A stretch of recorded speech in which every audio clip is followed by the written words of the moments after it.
Business Takeout presents The Cocktale Hour with L.A. Wade.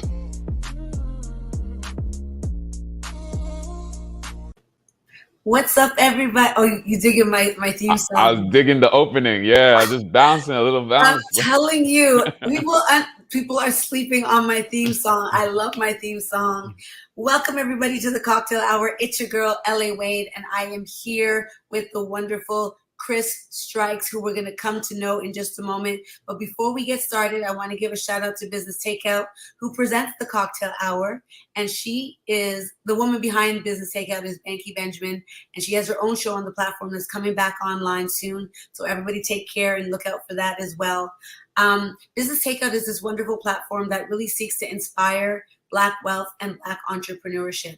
And yes, I don't have a voice. And you know why? Because it's carnival time in Toronto, people. It is carnival time. And if you are a carnival chaser, you already know, or as they say in Scarborough, you don't know that you have to jump up and carry on when you are here. Now, the Cocktail Hour is about having sobering and intimate conversations with people in the arts, culture, sports, and entertainment industry. And I am so honored today to be with documentary film award filmmaking director, Chris Strikes. Welcome to the Cocktail Hour, Chris. Thank you, LA. It's awesome to be here. And yes, post-carnival recovery is on. Oh my goodness. But I think it's so fitting to do a carnival show after Caravana is happening. I can't stop calling it Caravana. I'm sorry. I'm old school. And I know people always say that, but it is the Toronto Caribbean Carnival. And they've done a lot of work to, I guess, synthesize some of the processes involved in the parade. And while it's been changed for a lot of us who've gone to it so many years, it has brought a lot of great things to our ability to celebrate in the streets in a safe and fun way. And hopefully it continues to bring in all of that money into the city of Toronto. But you are a documentary filmmaker now. I don't know if you were before. You were a music video director. And now you have this documentary that seems to have catapulted you into this limelight. I go and do research on you, and all I see is becoming a queen, becoming a queen, becoming a queen. And I'm like, what do you ask is this becoming a queen? Sorry, I'm from Grenada after rap. No, that's awesome. But you have made something really, really special. And while I usually ask people, how did you get here? I do want to spend a little bit of time talking about becoming a queen, because I was dearly impacted by the movie. And I'm really proud of you, and I thank you for making it. Do you want to speak to how it came about and how it touched your own heart? That is an incredible intro, I must say. So thank you so much for that intro, and I'm glad that the film really touched you like that. Yeah, no, it's been an amazing journey and an amazing process with it. The idea came from the first time I went to Joella's mother's house, which we went there for a table read for a previous short film that I was working on. And when you first walk in, there are like carnival headpieces, queen headpieces, and female individual headpieces from Mishka as well too, like that are on display in the house. Yes. Joella's chess pieces from past queen costumes are on display in the basement. There's photos all over the wall, like blown up photos. There's like a collage, like a carnival collage that she has as well too. And I was like, wow, like this is amazing. I've never seen this before. Like this is incredible. And I imagine that your home is a microcosm for many other people's home who are just as passionate about carnival and who grew up in carnival as well too. And then yes. So the longer version of the story that I haven't really told that many people, because it elongates the story, and I'll share it here. Time. We're here. I'll share here. So I'm a big football fan, and by football I mean soccer. And I was like, what? Yeah, footy, the football. Footy, yes. So I'm a huge football fan, and at the time there was this team, Real Madrid, who had won 9 Champions League titles, and they had just won their 10th. And Real Madrid, they were obsessed with trying to win their 10th, because I think it was like about 15 years or so, quite a long time between the 9th and the 10th. And so everything was all about la décima, the 10th, the 10th, the 10th. So when they finally won it, like like madness. You know what I mean? Even though the next team behind them, AC Milan, they had 7 trophies, so they were still 2 trophies ahead of AC Milan, and but they were just obsessed with getting 10. And But so also, these things are not easy to win as much as like, you know, it's not easy to win. So the fact that a team won 7 or a team won 9, it's very difficult. Exactly. Now for Real Madrid, since that time, they actually have gone on to win 4 more. So they're on 14. They just won this year. Damn. So they're on 14. What I'm saying is full of shit. And it's actually very easy if you're real. No, it's honestly, it's not, because like when you look back on their dynasty, it almost doesn't make sense, because especially this year when they won, like this year was one of their like quote unquote worst teams. What? And they went on and won. And not only was it one of their worst teams, so they played every favorite. They beat every favorite. So they beat PSG, they beat Chelsea, they beat Liverpool, Man City, and then Liverpool in the final. And so those 4 teams that they beat, they were all tipped to win the Champions League well ahead of Real Madrid. So wow, that's even a better story, right? So some of the like between the 10th and the 14th, some of the ones that they won, you're just like, how did that even happen? They didn't have the team on paper that you thought would have won, right? Serious underdogs, right? But to bring that all back around to Joella's story, so because like, you know, it was all exciting and about the 10th, and so Joella was telling me her story about Carnival and the fact that she was aiming to win Queen of the Band for her 9th time at the time, right? So I was like, if you win 9 this year, that means next year you're going for 10. And like, decima. La decima, you know, like let's tell our decima, or technically your decima, not mine. Let's tell your decima, right? So I was like, you know, has anybody ever told your story? And she was like, no, nobody's told my story outside of like little news reports, little news interviews, like breakfast television and things like that. Right. But, and I was like, really? Like no one's done a documentary on you? And she's like, no, like there's been one person who's like talked about wanting to do it, but it didn't end up coming to fruition. And I'm like, we are going to tell your story. Yeah. So this is my question for you then. Cause like you are, if you look you up, if you look him up, you will be able to see that Chris has a really, you know, vast discography in music video directing.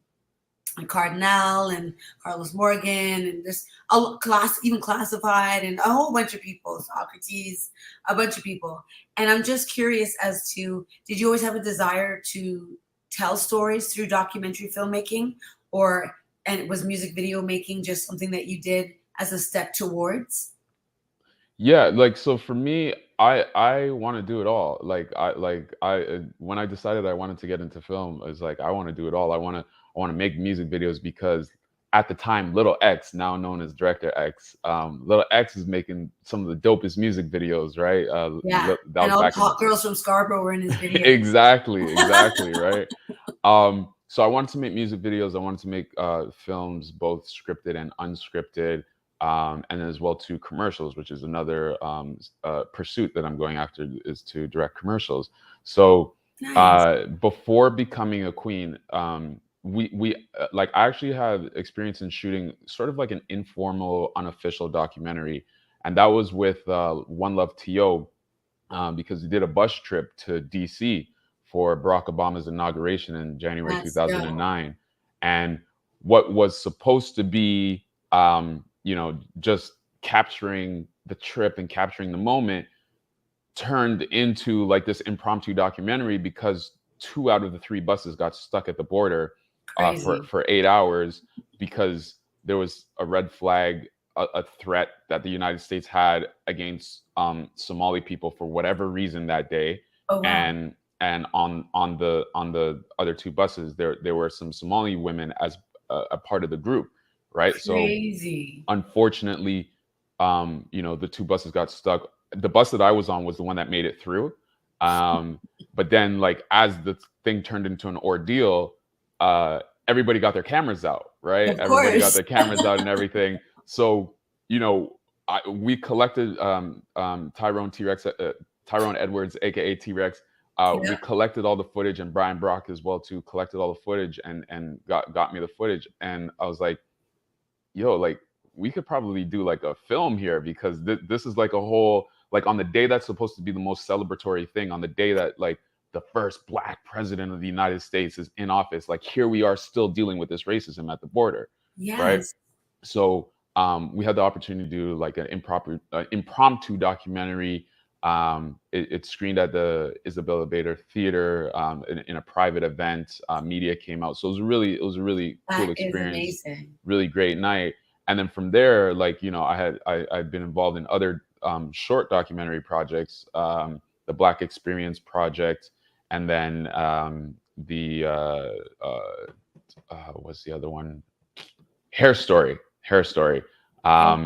Yeah, so Hair Story, which was a really eye-opening project and eye-opening experience, is about the overrepresentation of Black and brown youth in systems of care, in Ontario systems of care. So that's foster, that's the justice system. There are other branches under that jurisdiction, and so there was a weekend where the youth got to essentially hone their craft and hone their skills in a particular type of art that they were interested in. And then by the end of that weekend, use what they worked on in these workshops to essentially deliver their message to stakeholders in the industry as to what their stories, their struggles, their challenges have been living in systems of care. And the Hair Story project was a really unique thing, because it started out of like just Black children in care not having the right hair products, because oftentimes they're in group homes with white family or other white people, or they're in foster homes with white families that use like Head and Shoulders or Pantene Pro V. That's not good for our hair. So no, it's not. So it started from the office of the provincial youth office for children advocates that no longer exist, unfortunately. They were getting a lot of calls just starting from this. So they just started to start a whole program, a whole initiative, starting from Hair Story, and then evolve it into what are the other challenges faced by youth, Black and brown youth in Ontario care systems. So that's kind of where my documentary background started sparking out and evolving, and then progressed itself to becoming a queen.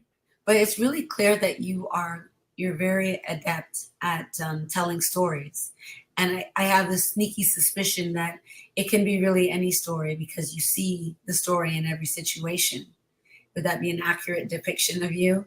Yeah, absolutely. I have an incredible imagination. So even when I'm in just like personal situations, and especially if it's someone that I have a new connection with, or somebody that doesn't know me well, I'm like, I preface it by saying I have a wild imagination, so don't get like freaked out. But like, imagine this scenario where like this happened and this happened and this happened. No, 100%. Are you a Libra? Because I have the same. I'm a Pisces. Wow. I don't know very many Pisces, but like that I'm the same way. Like if you drop a seed or a stone into the water that is around here, it's just going to keep rippling out different things, and it just overflows with ideas. I can't stop. And so that's what I think I really love about getting the chance to talk to people like yourself and doing the show, but also just, helping other creatives tap into where other people get their source of inspiration from and what their purpose is. And so I wondered, not knowing anything about you before, I wondered about your purpose and if there was real messages. I went to your Instagram and I was looking for things, and I saw a couple of things, and it's quite obvious that police brutality and other social issues are very important to you, especially you as a Black man. So I do quotes sometimes, and I get you to elaborate on what these mean for you. And one of the ones that really stood out to me, and I don't know if you said it, but I saw it on your Instagram. It said, "We build. We don't tear down other Black men. We have felt the pain of being torn down, and we have decided we we will be deliberate about building others. Mm. Do you remember that? I vaguely do. It's not my quote. I can't take the credit for that. I'm trying to remember for You the life tagged of a me bunch there. of men and you apologized to other men that you forgot, if you forgot them. And you Oh, tagged you a know bunch what? of men in that. Yeah, so I think that, like, what that was like a social media trend that was going around. One of those ones where it's like, like if you've received this, tag other people you want to send this to and whatnot. And so it was one of those. Um, and it just really spoke to me, like that message where it was like we definitely need the reminder of that. And that was such a long time ago. I mean, something like that can still be posted today, can still be posted, Yes, like, unfortunately. yeah, But yeah. I wonder, who are the we? Who is the we? We don't tear down other Black men. Is it Black men, or is it Black women, or It's it's people? I took it as Black men, but it can definitely be expanded to Black people as a whole. And to be honest with you, it can be expanded to everybody because Exactly. there's a lot of non-Black people is tearing down Black people. I mean, like, just flip the pages through history books.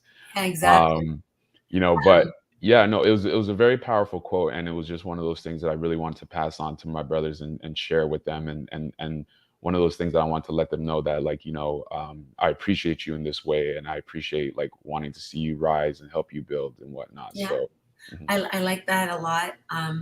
I also saw something where it said something about fighting the power comes at a cost. To better support today's activists, take a lesson from history.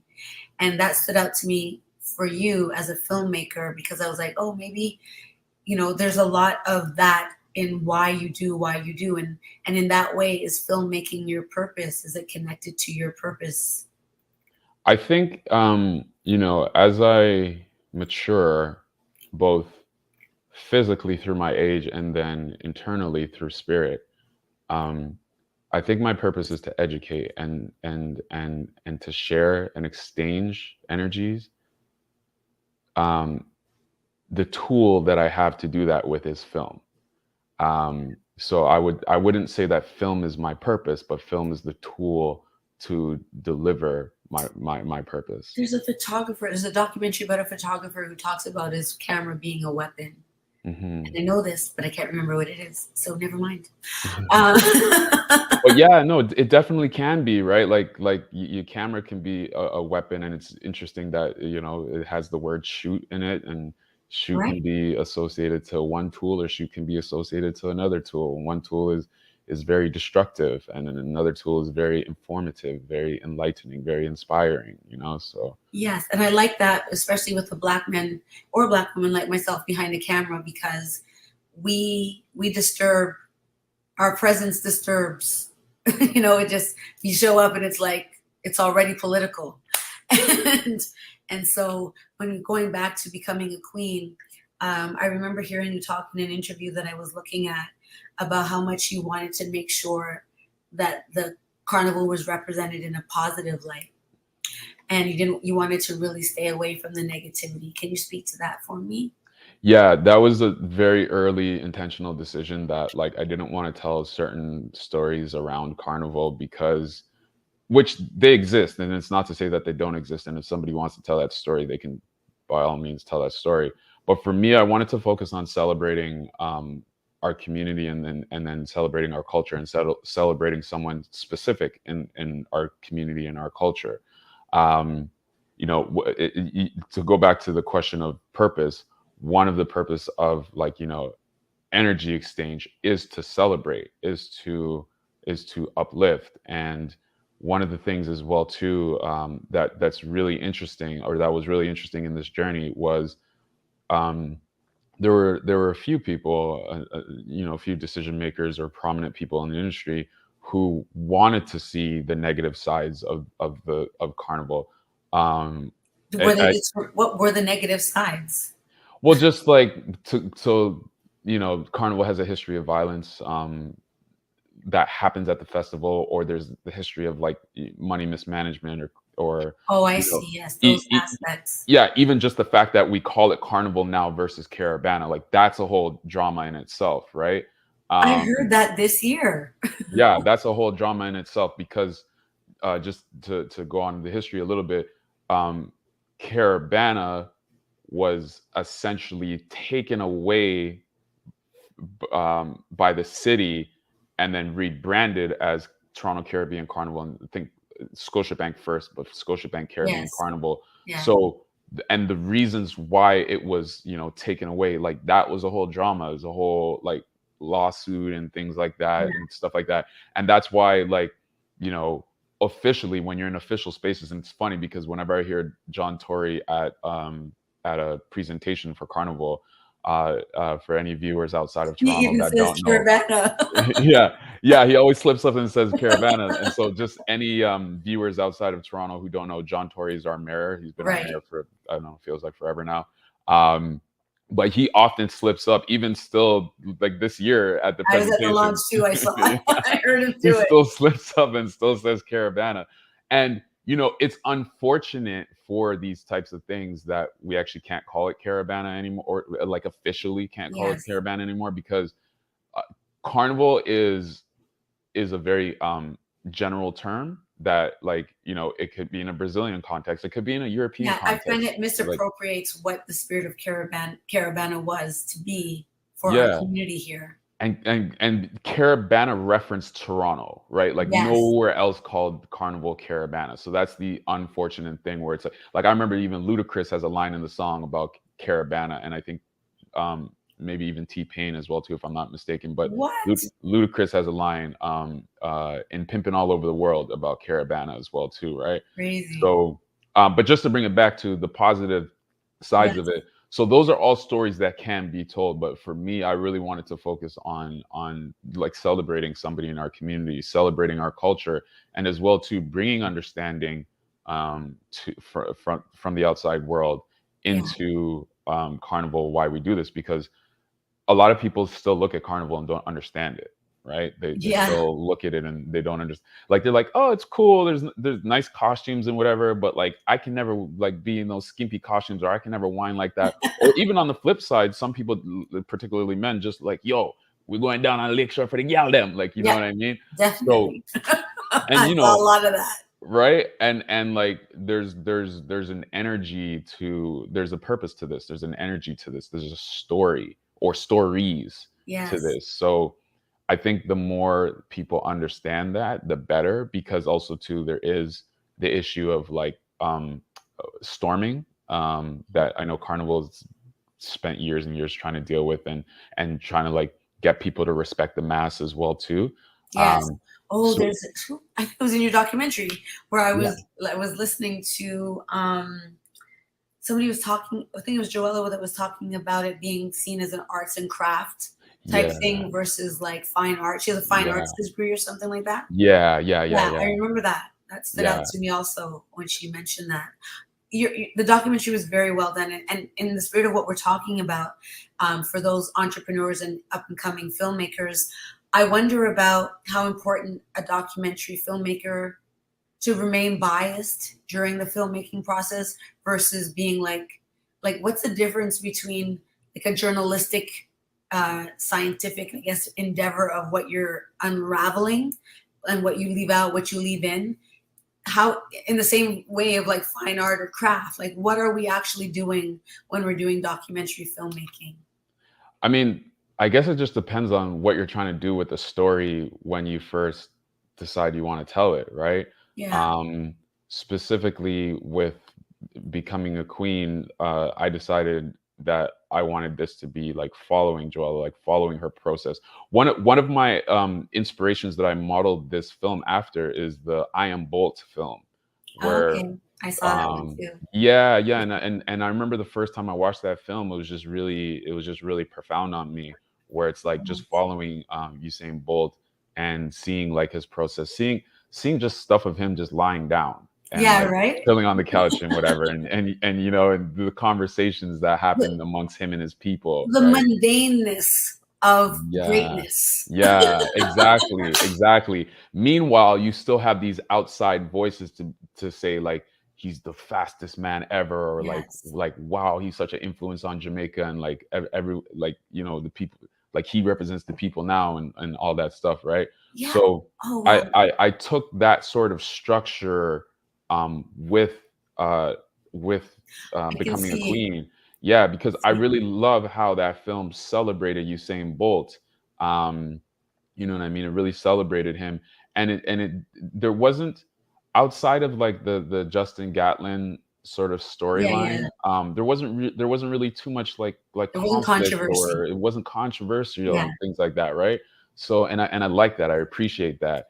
Yeah. Um, But at the same time, as a filmmaker, you do have to try to make it interesting, and those kind of things do come into play in your filmmaking, not in your filmmaking, but in that way of filmmaking. And when I think about what you just said about the way that they had to pin them against each other, and then I think about Joella and Selena, um, and how people who weren't a part of the process of making the film can do very much what they were doing to Bolt in terms of putting that pressure on him and commercializing his experience of his very, his gifting of being the fastest man, but then and then him just being a regular person to the way people were putting it on.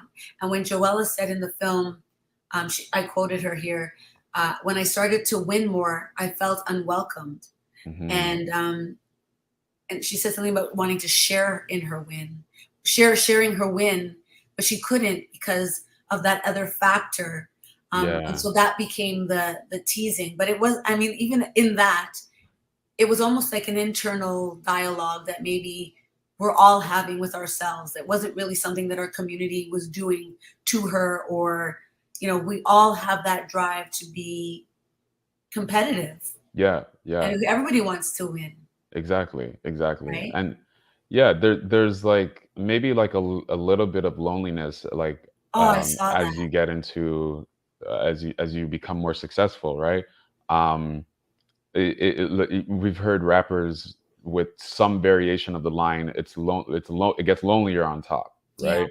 Or yeah, if you want to bring the racial component to it, Jay-Z talks about, the higher I go, the fewer blacks there are, yeah. right? No, it's true. So yeah, It's true. so But like, even still, like, our spiritual journeys are to return to one anyway, right? Right. mhm, So their ascension to the top is really their amalgamation with source and purpose and what they're supposed to do. At least that's what it looks like to me. And that's what we're all searching for. And when we see other people who have done that, it's kind of like you do feel that tinge of like, like I'm not doing my part, or how come it's not me, or mhm, but I felt for her in those moments, and to be just very plain, because I think she's amazing. But I loved how you brought in the ice skating, the figure skating, and the different things that she did. And so those things would not be seen as stereotypically like a black thing. So mhm, that loneliness of being different and associating her greatness with things that are not necessarily seen as black also, I'm sure underneath there's another sub story there of another kind of pain that is affiliated with how can this be the person that represents the queen of the carnival? mm, Like I didn't. yeah, That's what I was getting as a black woman. mhm, That very much feels like I don't fit in many places because of the way that I think or the way that I do things. But I'm so proud of everything that you guys did in that. Um, Another thing about that movie that was really cool was when Kenny said that carnival is an expression of my ego. That is carnival. That is yeah, mass. Mass is yes, all about ego. yes, You can't win without it, exactly. right? And just the fact that he was so blunt about it, and like I love it. it's like one of my favorite moments in the film, Yes, so exactly. It was yeah. so good. Um, I'm really glad that you made that film. But outside of that, like, we really need to know who you are. You Mm. know, how did you get here? Where did you go to school for this? Where did it start? When did you first pick up a camera and be like, kind of dope at this? Yeah. So, so the story go. Uh, I used to mess around with my mom's camera, just it being the gadget in the house, and like taking pictures and stuff. And before I even really like knew that that was a profession or could be a profession, I also used to draw as well too when I was a kid. I used to draw and paint a lot. sports figures, comic book characters, stuff like that, cartoons. So yeah, I think it was just like it started with an exercise of creativity, not knowing, like not having any sort of, I guess, purpose for it, or conscious purpose of it, because I also grew up playing football, soccer, where that was my conscious focus, was football. And there was a point in time where, and I think it might have come at high school, or during high school, and I'm trying to, because there's a specific moment in high school where I'm trying to remember if what happened first. But essentially, my high school, Kipling Collegiate, at the time was one of the only, if not the only, school in Toronto that had a TV studio in it. So instead of doing the announcements on the PA system, we did announcements on TV. It was a show called Switch On. And so when I was in grade 8, before I went to high school, you go to the local high schools in your area for like orientation for the grade 8s and whatever. And so when I saw that in Kipling, I had zero intention to go to Kipling. And I saw that and I was like, I gotta go to Kipling. This is the coolest thing ever. Like, this is amazing, right? So I ended up going to Kipling, and so the way it works is grade 9, you don't really do much involving like broadcast. In grade 10, you learn how to make videos and bumpers and intros and stuff like that. In grade 11, you practice how to do the show and learn how to do the show. And in grade 12, you actually do the show. And that's the class, is doing the show. So that was my introduction into the production side of things, in sort of a structured and intentional way, as opposed to previously it was just kind of just playing about and messing about and whatever. So that really helped like sort of shape my goal, and I was always like, once I'm a retired famous footballer, I'm gonna become a famous director. You know what I mean? Yes, I can see Ronaldo's trajectory now. Right? Well, because at the time there'd been 2 footballers in particular, an Englishman named Vinnie Jones, who oftentimes plays like a mobster in a lot of these British films, and then Eric Cantona. Eric Cantona is a Manchester United legend, French footballer, and both of them, after their careers, and they both retired relatively early, got into acting careers right after. So I was like, oh, this is possible to have like a whole other life that doesn't involve being either a coach or like a broadcaster in the sport. Like, you can literally go and do something else. Cool. Yeah, so that's when I was like, after I'm a famous player, I'm just a player. Yeah, I'm famous, World Cup winning and Champions League winning. I'm going to be the next little X, like.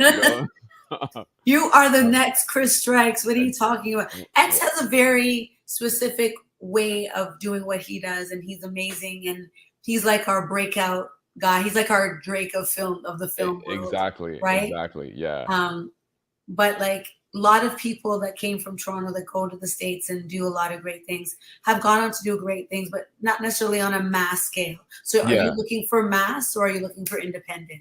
You know what? I'm looking for I would say a mixture of both. And actually the sort of model career that I have, like, now that I've been in the industry and whatnot, and not just like pipe dreaming of like, I'm gonna be the next little X, right? Because that's a whole nother trajectory. But that was just, my 15, 16-year-old self. Of course. But I really love the projection of Spike Lee's career. Oh yeah. Because Spike Lee did music videos. He did some of the most notable commercials back in the day as well too. Spike Lee directed one of my all-time favorite music videos, which is Michael Jackson, "They Don't Really Care About Us," the version that they shot in Brazil, because that was the first time I saw Brazil outside of just nice yellow, blue, and white football uniforms. You know what I mean? And being on the pitch, that was the first time I saw images of Brazil, and I was like, oh, it looks so much like Jamaica. And and then he got into doing film and independent film. I think he did 1 or 2 studio films as well too, and then also he did documentary. he sits courtside at the Knicks games and stuff like that. So like, you know what I mean? Like he yelling at Reggie Miller and stuff. So, I can see that. I can see that with when you've been saying that you wanted to do commercials and whatnot. Spike Lee is really unique in that I read where he talked about being really inspired by theater in the way that, and I could see that with School Days. It's very much like West Side, like it's, bringing this and bringing and the transitions in his work. It's really dope, and it's so interesting that I'm learning to be a filmmaker right now, hot off the press, and you have to study your craft. Do you not agree? Like maybe you don't have to go to school for it, but you got to be passionate about learning about it and paying attention to the things that inspire you. Can you talk to me about some of the things that inspire you, and if you went to school for it, and if not, what is your process towards learning how to do what you do? Yeah, absolutely. So I did briefly go to school, and then I dropped out because school was too slow for me. You want to just make it? Yeah, I wanted to just make it, and the particular program I was in at the time just wasn't developed enough. It was very much like a beginner sort of program, and there was things that were happening in it where I was like, why? Like, what is What are this? we doing? What are we doing, right? So actually, funny story about that, just to kind of go off a little bit, because I it's cocktail hour. Right, so that's right. We're lounging. Um, I'm drinking water because I can't drink any more liquor after the. That's all good. But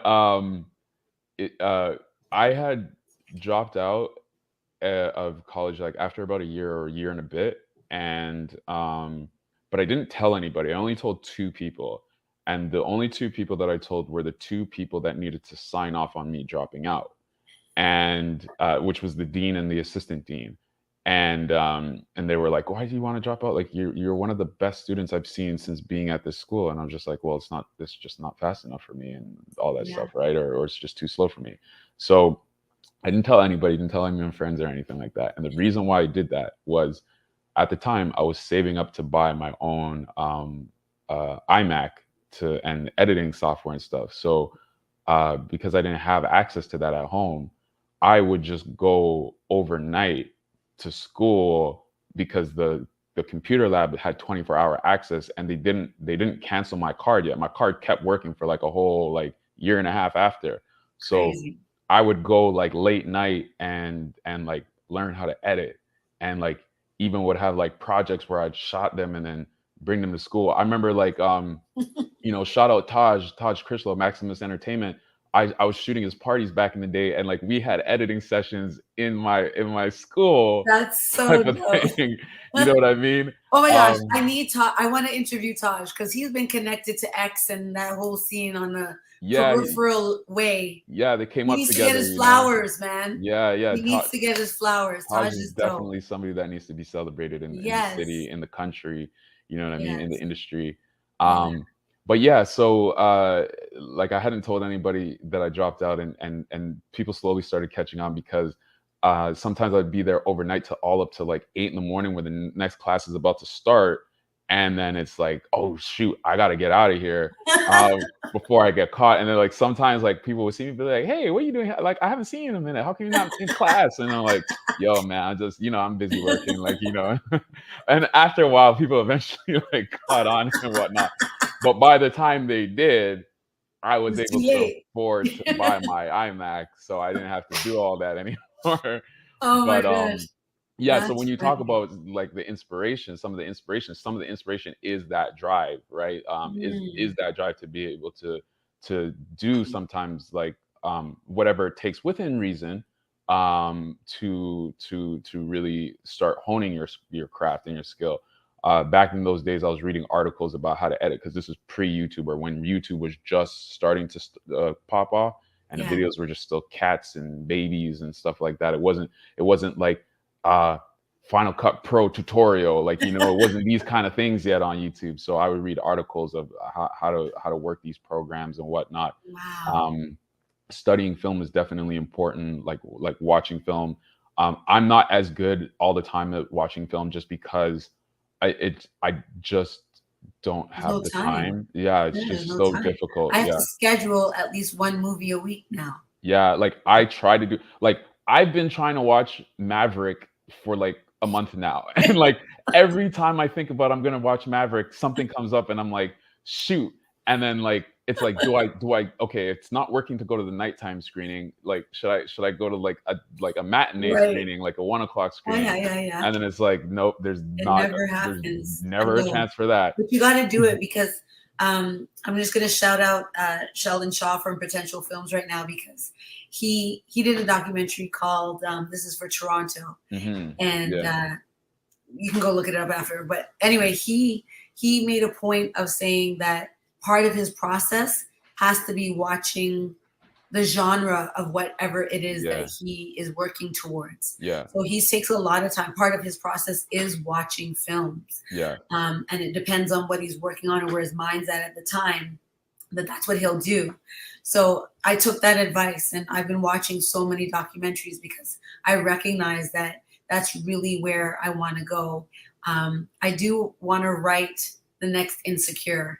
And I've been diligently working because my show before the Cocktale Hour, or as well as the Cocktale Hour, is called Cocktails with LA. Yeah. The Adventures of a Recovering Sex Addict. Yeah. So just the Adventures of a Recovering Sex Addict is what I'm going to be sent. I've started writing like little short stories about them. Yeah.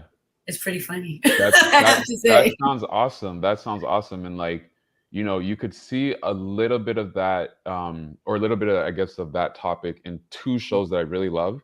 Yeah. One is Fleabag, and the other is Californication.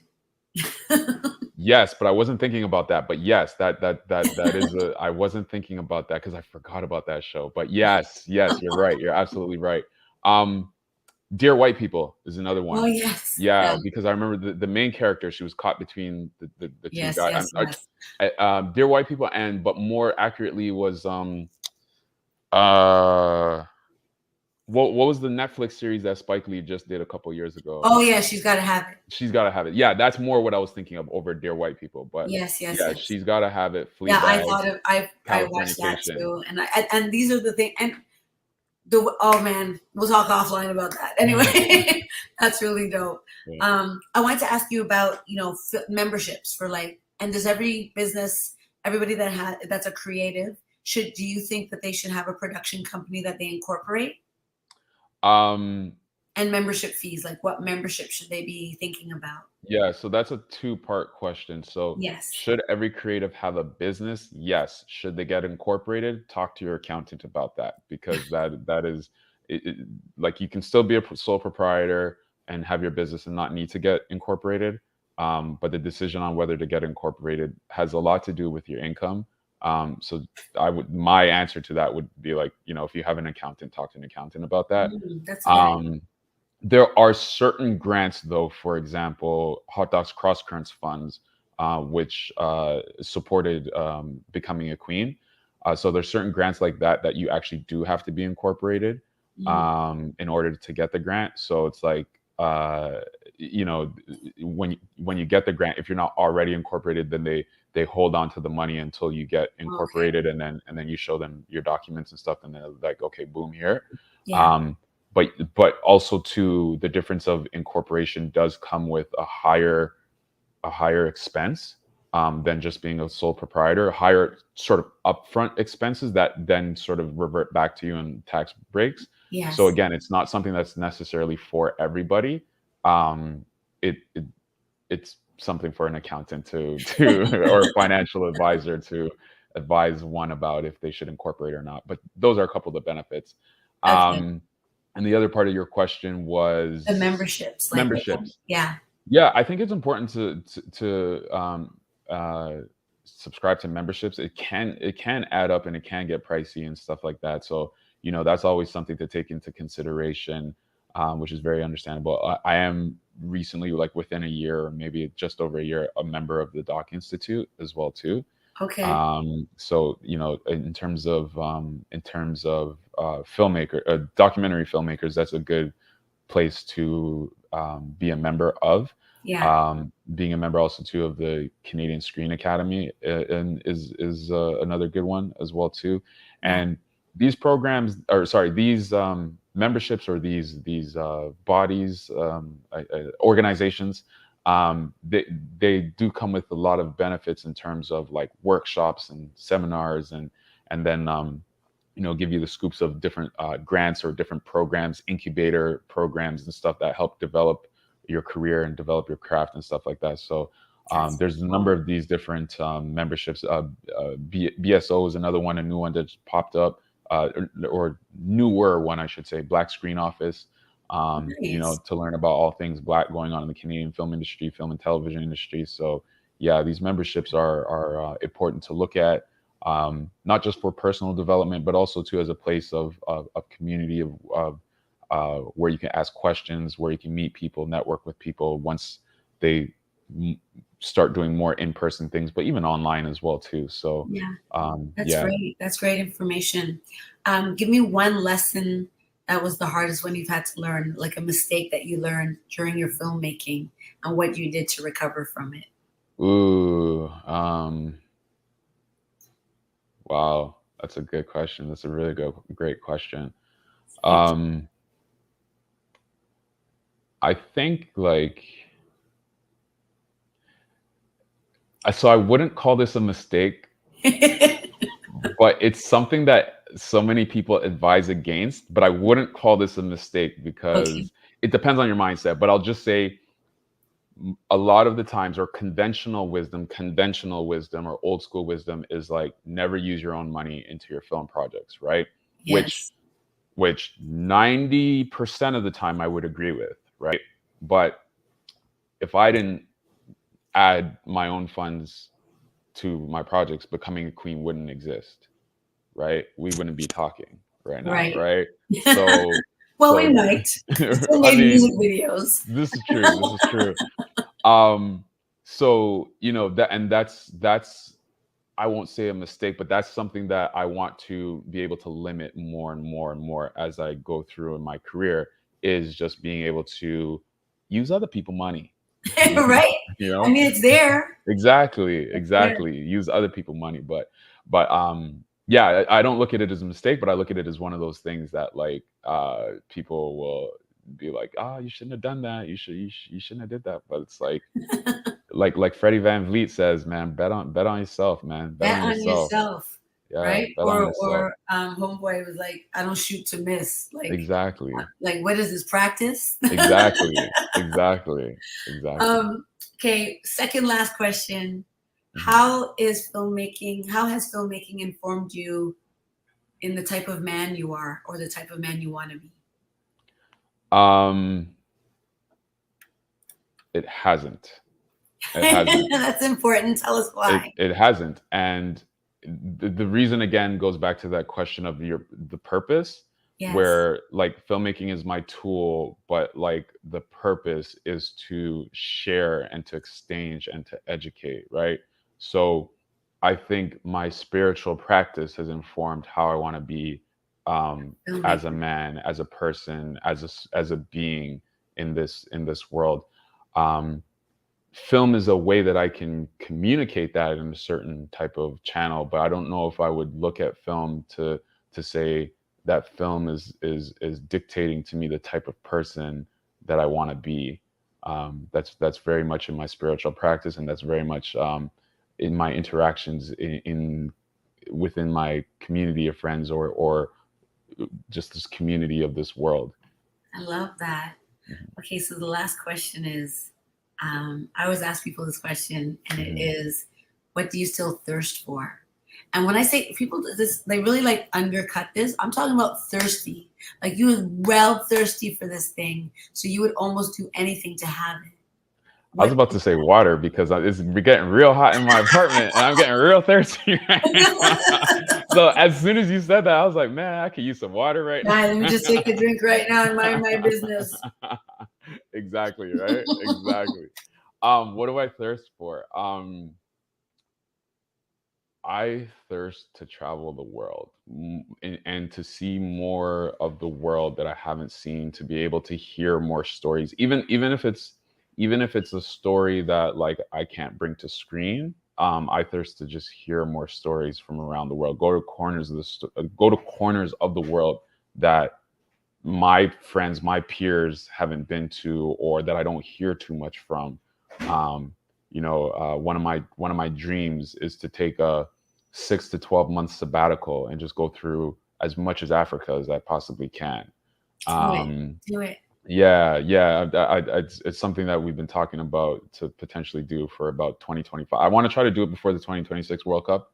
Yeah, to try to do like a nice, well-rounded backpack type of trip I think throughout you should tie it all or together most with of Africa. football. Well, actually, the very first time I went to Africa was for the 2010 World Cup. And Amazing. so that was very much tied to football. Like, and same thing with Brazil. First time I went to Brazil was for the 2014 World Cup. So I have done a lot of trips tied to That's what football. I'm saying. What a great way to see the world other than through the eyes of the World Cup and going to the countries and their journeys towards it. Exactly, So you can have exactly. that for free. Yeah, I mean, now that you're telling me that, I can go to Africa in a year where they're hosting the African Cup of Nations, because I think they do it every other Yes, year. yes. Yeah, I've so heard that. Yes. they just had one, but made up for last year. So I think the next one is supposed to be next year. Or I don't know, I'd have to look at the schedule. But that would be something great to do, to add to the trip, and whichever country is hosting it at that time, make sure that I can get to that country, and watch a few matches and stuff like that, and then just continue the journey throughout the motherland. So I really do, yeah, I just really like thirst to like just explore this world as much as possible, explore this God created earth, this Right? amazing magical earth, and speak to people, So talk to great. people. Hopefully one day I'll learn Swahili, and because that's You there's definitely can.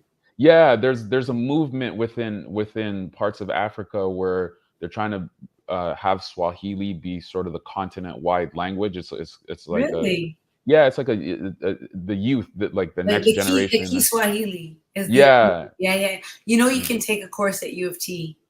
I saw that. Yeah, I did see that. I did see that, You because can take I this was course at U looking of at, T. yeah, because in Africa they're trying to create like the similar kind of thing of the European Union. and Yes. and I think sometime last year, like about 25 countries signed this like economic Oh, agreement to have that's like dope. free trade and stuff like that between them. And then again, so there's this movement where Swahili has been a dying or a reducing language in a lot of the school systems, Yeah. and kids haven't really wanted to learn it, or a particular generation haven't wanted to learn it. But there's like a new generation that like wants to bring back Swahili and have Absolutely. that be like sort of the continent-wide language, because there's so many languages So across many. Africa. So It's true. Yeah, I yeah. was just in Nairobi, so Swahili was definitely something that my ear was trying to pick up as much as possible. Mm, Chris, thank you so much for this spiritual exchange. How do we absolutely. reach you? Absolutely. Your viewers can reach me on Instagram. My personal Instagram is at Chris Strikes. And then we have the company Instagram, which is at Callowgrove Entertainment, which you see on the bottom of your screen. And then follow the film as well too, at Becoming a Queen, the doc. Highly So recommend. thank you, I'm so thank you. proud So of you. It's that's all so y'all dope can to keep have up. this documented. Big up yourself, Joella, and your sister Mishka. Like she's no slouch either. Yeah. And She was actually, killing it. I She came first in individuals in there yeah, in a the few film, times. yeah, she's one female individual a few times. And I really want to give a special shout out to Mishka, because Mishka was the festival manager, or the manager of the FMC of Carnival this year. So Nice. she helped, or I shouldn't say helped, but she was instrumental in organizing Carnival this year. Um, um what so a to powerful family. We didn't talk about it, but I was very Mhm. moved by the sisterhood of the women, the mother Absolutely. daughters, and their relationship. And just, it's really important to see those kind of stories. Really important, just because if we don't know what it looks like, we can't imagine it. So Exactly. thank you for expanding our imaginations. Thank Thank you, you. everybody, for watching the Cocktail Hour presented by Business Takeout. We hope we inspired some Black wealth, some Black entrepreneurship today. If you're interested in sponsoring or advertising on the show, hit up my girl Banky at Business Takeout. I'm your host, LA Wade. Thanks for watching the Cocktail Hour. Chris, it's been a pleasure. Ashe. Ashe. You All inspired right. us today. Peace out, everybody. All right. If you enjoy our programming and want to help support Black entrepreneurship, please donate today. www.businesstakeout.com/donate.